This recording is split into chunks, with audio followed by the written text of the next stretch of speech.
Good morning students, my name is TSS Nagpawan Kumar.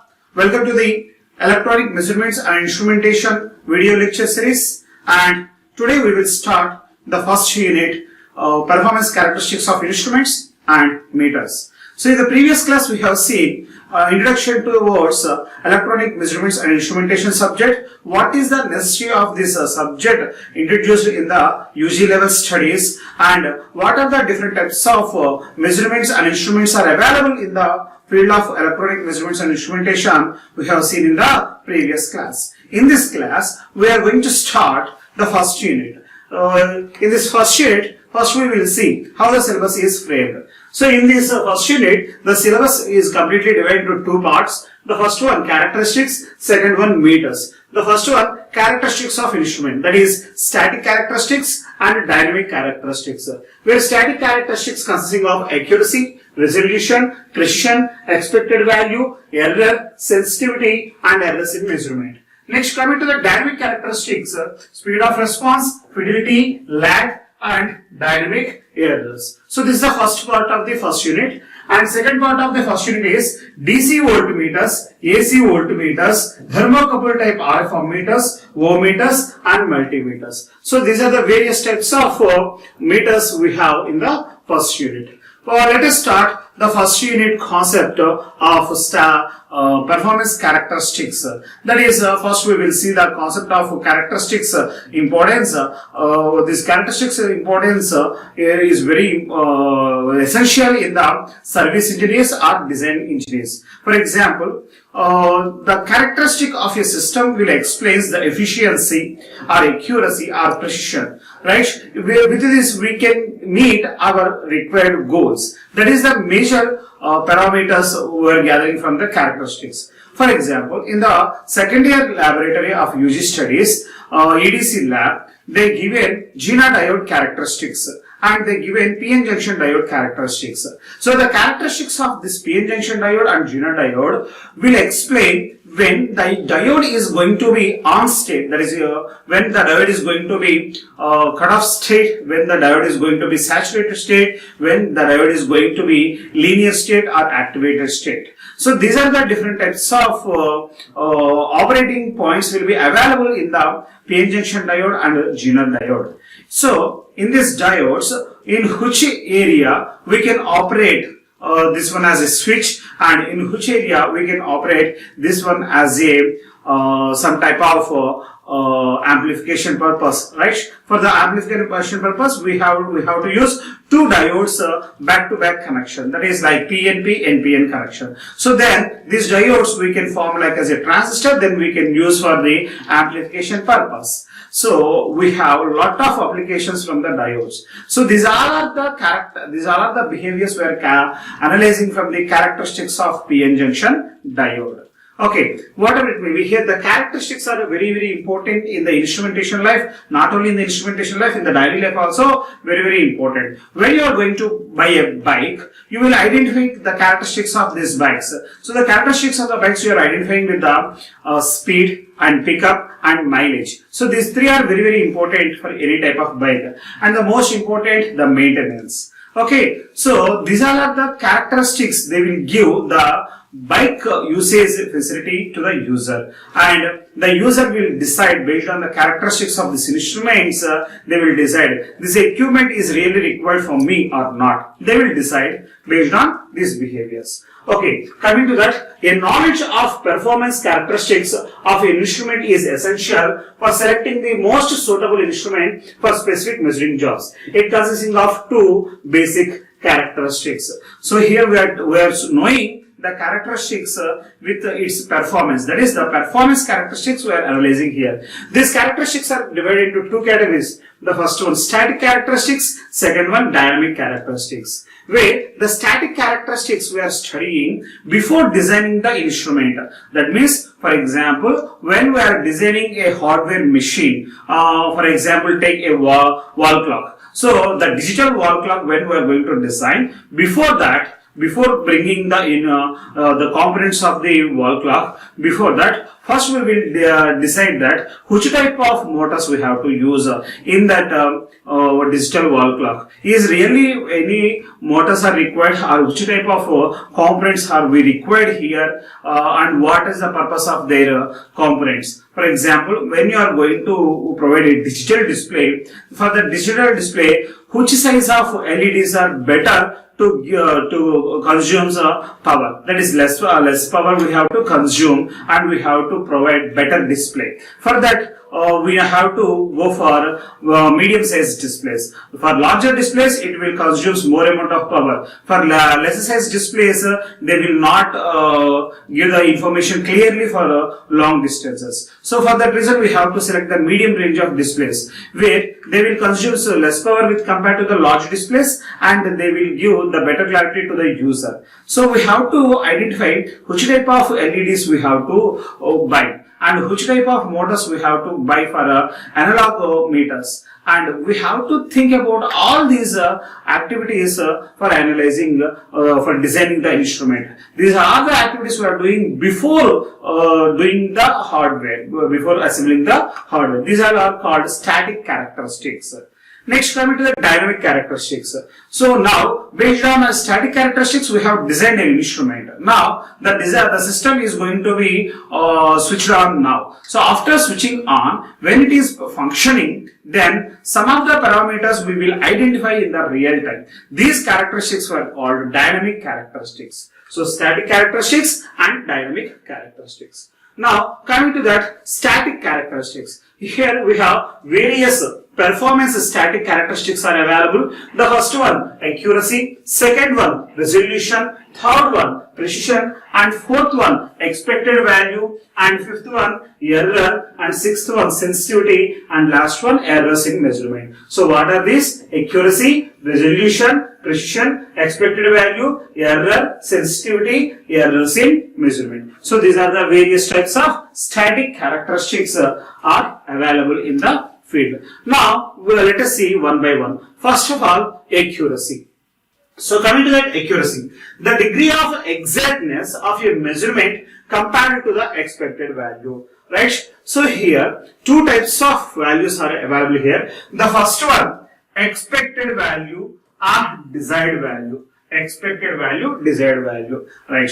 So now, for example, today I am going to the college. Now I went to the bus stand. Now I am waiting for the bus. So in my mind, I want to catch 9 o'clock bus. That means, what is my bus arrival time? 9 o'clock. If the bus will come at the time of exactly 9, then we can say that the accuracy of the bus is very, very good.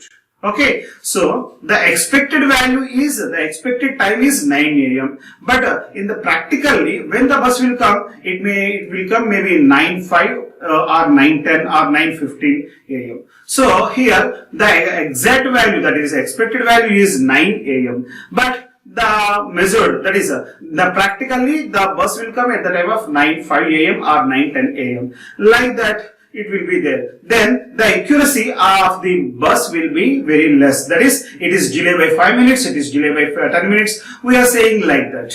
Okay, now the accuracy is not good. So the expected value and the real time value, that is when we are measuring here, the complete concept, that is measurements. So when we are measuring, so the expected value is, for example, 5 volts. When after measuring, we get the value some 4.9 volts. Okay, so the accuracy is almost a 95% accuracy will be there, or 99% will be accuracy will be there. That means almost all it is reached to the expected value, just a deviation 0.1 volt. So that is the accuracy parameter. Right, coming to see here, the degree of exactness or closeness of your measurement. That is, when we are doing after doing the measurement, we will get some close value which is compared with the expected value, that is desired value. We need 5 volts, but we got some 4.9 volts or 4.5 volts or exactly 5 volts. It may become. So that is the accuracy. For example, see here, we have an example. Here some target will be available. Now we have to throw the arrows. If the arrows are reach this blue color circle, then the accuracy is very good. If the arrows comes to this yellow line, then the accuracy is very less, because of the target is blue one. When the arrows hit us this yellow color area, then automatically the accuracy is very less. So our target is blue color area. Now we are throwing the arrows, right? So see here, we have thrown 4 arrows. Okay, in these 4 arrows, which is reached into our target? See here, pink color and white color is reached the target. That is, the blue color area is hit by the pink color arrow and white color arrow. Now, the target, the accuracy of the pink color arrow and white color arrow is very good. With compared to that, these 2 arrows, the brown color arrow, almost all this accuracy is less with compared to these 2. Okay, so the accuracy, that is, it is reached almost all its blue color area, target area, with a small deviation. Okay, now coming to this brown color arrow. This brown color arrow, it is not came up to this blue color line. Not only this one, almost all it is very far away when the target is hit. So the accuracy of the brown color, so the accuracy of this red color arrow is very less. So which one has a very high accuracy? White color arrows and pink color arrows. This is the accuracy parameter. Next, coming to that precision parameter. Now coming to that precision parameter, resolution parameter. The resolution, the smallest change in a measured variable to which an instrument will respond. It is very simple thing. The smallest change in a measured variable in which an instrument will respond, where the instrument will respond for the given input. For whatever the smallest change you are giving at the input side, for the smallest change the system is going to be respond. That smallest change we are calling as a resolution. That is called resolution. So the background of this screen, we are keeping some animated picture. We have given a small light input animation effect. So this is completely reflecting in this screen. So sometimes we are calling this resolution also is very important parameter. Now the picture, if it is seems to be very clear, then the resolution of this picture is very high. If it seems to be some noisy, then the resolution of this screen is very less. Now let's coming to that. The next parameter, precision. Now coming to the precision. The precision is a measure of the consistency or repeatability of measurements. So see here, precision is repeatability of the measurements. What is this precision? Precision is repeatability of the measurements. That is, whatever the measurement we are doing, that measurement process we are doing 5 times or 10 times or any number of times. Okay, we are doing the same measurements n number of times. So after doing the n number of times of measurement process, the value which we are getting on every time, if it is very close to our expected value, then the precision of the system is very good. Otherwise, it is not good. Okay, so here I am not saying about accuracy. After doing the experiment, after doing the measurement process, all the values are very closely related. Now for the not expected value, closely related. For example, see here, this is the target.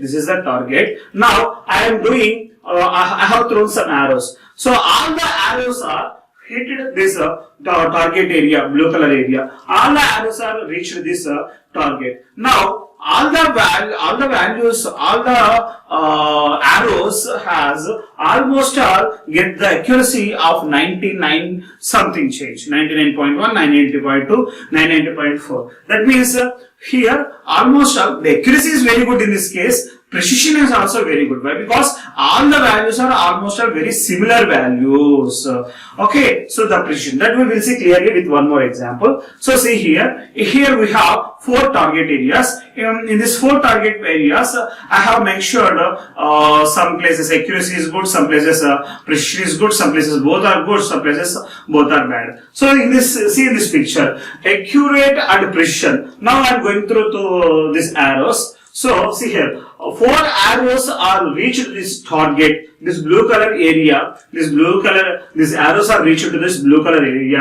So all 4 values are very close together. So for that reason, these arrows are reached accurately and this precision is also very good. Next, coming to that second category. In this second category, all the values are very close together.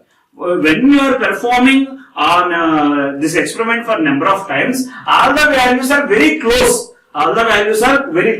But their accuracy is very bad. Why? Because the target area is blue, but these all arrows are reached to this red color area. Now, in this case, accuracy is bad, but precision is good. Okay. Now, coming to that third category. In this third category, see here, all the values are almost all hitting this blue color area. Okay, they are reaching to this target area. But coming to that, the values. So see here, this is left side, in the left down side, and this is left top side, and this is right top side, and this is right down side. So in different places, it reaches to this target. Okay, sometimes it is coming left side, sometimes it is coming right side, sometimes it is coming down side, sometimes it is coming up side. So when we are performing all these operations, the precision is not good, but they are accurate. They are the accurate values, but precision is bad. Why? Because almost all the arrows are not reaching this same target area. Okay, now coming to that, the last one here. I have thrown arrows. Okay, so see here, one arrow came here, one arrow came to here, and one arrow reaching here. So 4 arrows are not accurate. The first point. Second one, after throwing the 4 times, they are getting different values. Okay, so this is not satisfying precision also. So totally 4 situation. Accurate and precision both are satisfied. Accurate is not satisfied, precision is satisfied. And here, coming to that, accurate is satisfied, precision is not satisfied. In this case, both are not satisfied. So this is about accuracy and precision, and these are the differences. Okay, finally see here the definition of accuracy and precision. The accuracy, we can say that close to the true value or expected value. Precision, several measurements are very close together. That means when you are doing several measurements, all the values has to close together. That is the precision and accuracy. Now let us see the next one. Value.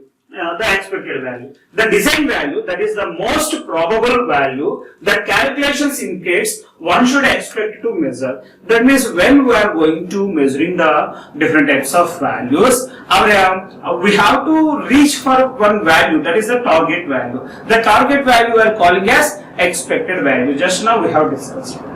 Next, error. The deviation of the true value from the desired value.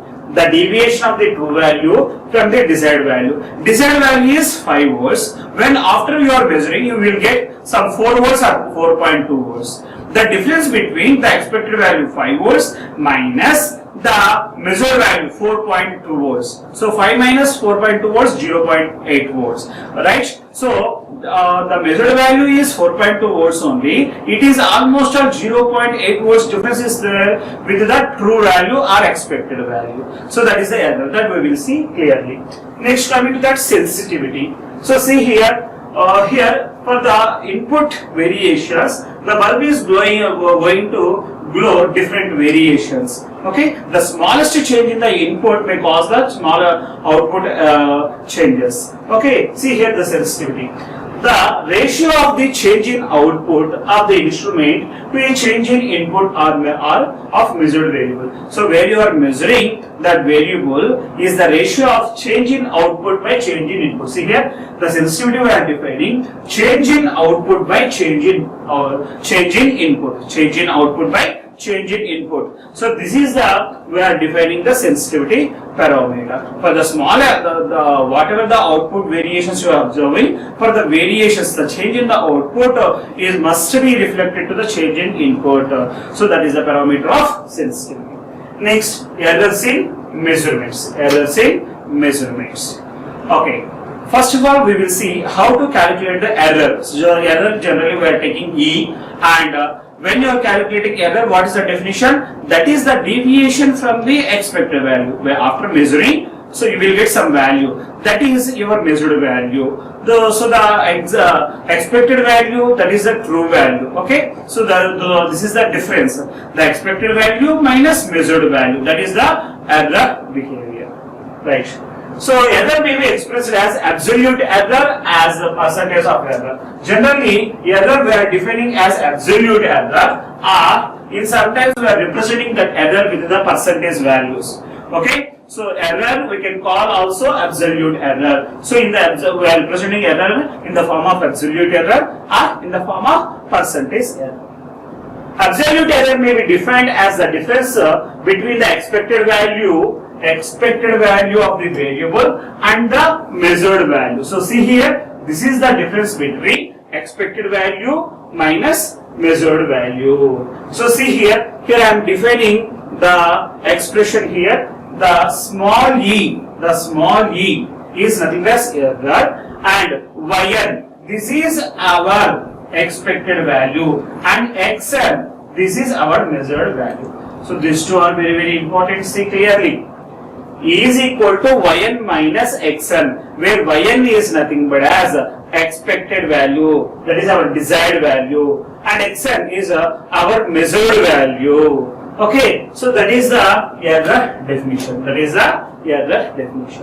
Now coming to here, we are defining the percentage of error. The percentage of error is equal to absolute error by expected value. Absolute error by expected value. That is, we can write yn minus xn minus xn by yn into 100. Okay, so this is, we can write like small e by yn into 100. So this is the percentage of error. So see here clearly, percentage of error is equal to yn minus xn by yn into 100. Yn minus xn by yn into 100. This is the percentage of error. Next, coming to that, with this we have to measure the accuracy value. How we are measuring the accuracy value? So see here, relative accuracy, capital A, we are representing as 1 minus this absolute value, the ratio of the absolute value and expected value, that is yn minus xn by yn minus xn by yn, that is mod of yn minus xn by yn, that is 1 minus mod of yn minus xn by yn. This is the relative accuracy. Next, coming to that, percentage of accuracy. How we are defining percentage of accuracy? That is equal to, so if you are removed the error from the 100%, automatically you will get accuracy. That is, percentage of accuracy is equal to 100 percentage minus percentage of error. We have to remove the percentage of error from 100%. Otherwise, you can calculate relative accuracy value you have found. That is A into 100%. If you do like this, you will get percentage of accuracy. You will get. So this is the way of calculating error. Okay, based on these behaviors, we have to do different types of. We have to solve different types of problems. Here I have mentioned one problem. So see here, the first problem, example 1.1a. The expected value of the voltage across a resistor. That means they are measuring some voltage across a resistor in a circuit. That is 80 volts. That is the expected value. So what is this? Yn is equal to, here we have 80 volts. However, the measurement gives a value of 79 volts. That is, xn they have given 79 volts. Yn is equal to 80 volts and xn is equal to 79 volts. Calculate absolute error, percentage of error, relative accuracy and percentage of accuracy. We have the formulas. It's very simple calculation. Expected value 80 volts, measured value 79. 80 minus 79, difference is 1 volt. Now coming to percentage of error, that is the difference is 1 volt, small e by 1 by, here we have to write yn is equal to 80 volts. 1 by 80 into 100, that is equal to 1.25%. And relative accuracy, A is equal to 1 minus yn minus xn by yn. So yn minus xn by yn, how much value we got here? 1 by 80. 1 minus 1 by 80. 1 minus 1 by 80, after substituting this one, you will get nearly this value is equal to 0.9875. This is the value you got. This is the accuracy value. Relative accuracy, A we are defining 0.9875. Next, percentage of accuracy, A value into 100%, that is equal to 90.75%. Otherwise, you can calculate 100% minus this percentage of error 1.25. If you subtract that one from the 100%, then you will get 98.75%. So this is the problem solution. This is the problem solution. Given problem solution. Okay. So you have to solve this type of problems, which will be available from the Kelsey textbooks, electronic measurements and instrumentation subject textbook written by the Kelsey. This is one more problem you have to solve at your home, and this is one more problem which will give the sensitivity information also. Here they have here we have to find the precision value. So see here, the table 1.1 gives, that is they are given some table. From this table they did 10 times measurements. 10 times the same experiments they did were recorded in the laboratory. Calculate the precision at the 6th measurement.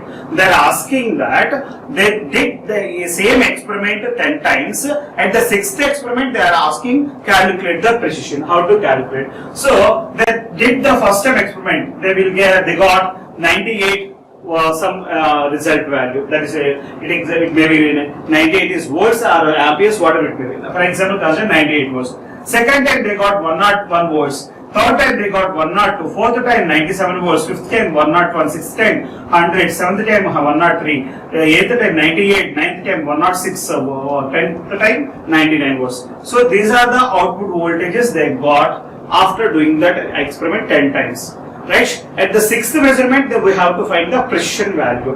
Right? First of all, we have to take the average of these measurements. Whatever the output you have got, first we have to take the average. So sum all these parameters and by 10 we have to do, then you will get the final value. So the final value you got here 100.5, that is the average value, that is the X bar. You got Xn value is equal to 100.5 at the 6th time. Average value. Now the precision. How to calculate the precision? Precision is almost seems to be like as an accuracy, where we are taking the modulus operation with mean values for the xn. So see here, precision is equal to 1 minus xn bar by xn bar. This equation almost seems to be like accuracy, but in the accuracy we have defined 1 minus mod of yn minus xn by xn. But here this expression we are writing like this: precision is equal to 1 minus, we are taking the input components only, xn minus xn bar by xn bar. Xn bar is the average value, xn is the at the 6th time whatever the output you got, that value you have to mention at the place of xn.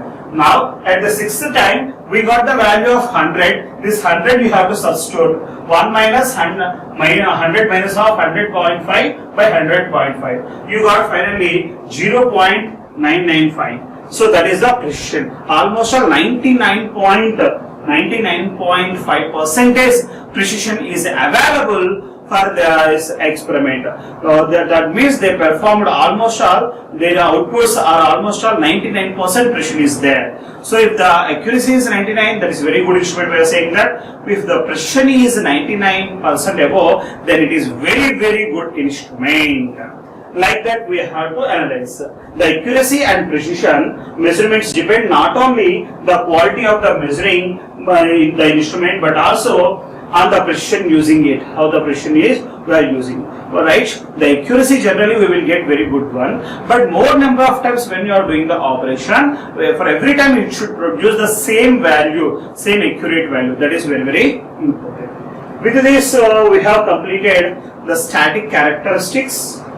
Right, one more is there, that is types of errors. Coming to that types of errors, there are three types of errors are available: gross errors, systematic errors, and random errors. Three types of errors are available. Under systematic errors, instrumental errors, environmental errors, observational errors are available. So these random errors, these random errors are nothing but as any type of these errors.